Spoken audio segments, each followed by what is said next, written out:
రేపు Delhi versus CSK match ఉంది కదా వైజాగ్ లో. మనం ధోని చూద్దామని ఎప్పటి నుంచో టికెట్ కొని ట్రై చేస్తున్నా, దొరక వైజాగ్ లో టికెట్ దొరికింది.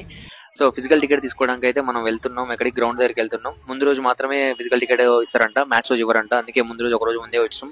అది కూడా అతి కష్టం మీద గోదావరి ట్రైన్కి వచ్చేసిన. జనాలు మాత్రం ఫుల్ ఉన్నారు జనరల్లో. గ్రౌండ్ దగ్గర విజువల్స్ ఎట్లున్నాయి, మొత్తం పోలీసులు అప్పుడే వస్తారు, మొత్తం బందోబస్తు ట్రాఫిక్ పోలీసులు అందరూ వస్తారు. మీటింగ్ జరుగుతుంది వాళ్ళకి. నేనే ఫిజికల్ టికెట్ తీసుకుందామని వెయిట్ చేస్తున్నా. 11కి ఓపెన్ అయిపోయింది. ఫుల్ క్రౌడ్ ఉండే, ఎండ మాత్రం అద్దరిపోతుంది. సముద్రం పక్కనే ఉంది కాబట్టి కొంచెం హ్యూమిడిటీ ఎక్కువ ఉంది. ఇక నాకైతే ఫైనల్ గా సిఎస్కే టికెట్ దొరికింది. లాస్ట్ 2019లో చూసిన ధోని మళ్ళీ ఇప్పుడు చూస్తున్నా. జెర్సీ వచ్చేసి 200, క్యాప్ వచ్చేసి 150 తీసుకుంటున్నారు. మ్యాప్ లో ఇలా పార్కింగ్ ప్లేస్ అలా చూపించారు. వాళ్ళు ట్రాఫిక్ పోలీసులు కొంచెం ఎక్స్ప్లెయిన్ చేస్తున్నారు మొత్తం ఇది. ఇక మొత్తం పడుకోవడానికి కావాలి కదా, రేపు సాయంత్రం వరకు అక్కడ ఎక్కడ ఉండాలి మేము.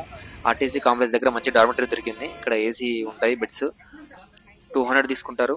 100 రూపీస్ అడ్వాన్స్ ఇస్తే మనకి లాకర్ ఇస్తారు. దాంట్లో మన గ్యాడ్జెట్స్ ఏమైనా ఉంటే పెట్టుకోవచ్చు, లగేజ్ ఉన్న. ఇక మేమైతే ఇక రెడీ అయిపోవాలి. వీళ్ళు పాలవంచ నుంచి వచ్చారు, నాకు క్లోజ్ అయ్యారు. ఇక ముగ్గురం కలిసి డార్మెటరీలో ఉంటున్నాం. మ్యాచ్కి వచ్చిన సంతోషమే కానీ పైసలు అయితే లేకుండే. 1000 అప్పుడే ఫీ అయిపోయినాయి. ఇప్పుడు ఉండడానికి లేదు, రేపు సాయంత్రం వరకు ఉండాలి. ఎట్లా అర్థం కావట్లేదు. మా దోస్తు గారు అడిగినా, కొంతమంది అమ్మాయిలు అడిగినా కొడతా అన్నారు. చూద్దాం ఏమవుతుందో. ఇంకో విషయం మర్చిపోయినా, టికెట్ అయితే బ్లాక్ లో మస్తు అమ్ముతారు. 1000 రూపాయలది ఎంత అమ్ముతారు? 6000కి అమ్ముతారు. 2000ది 8000కి అమ్ముతారు. 3000ది 10,000కి అమ్ముతున్నారు.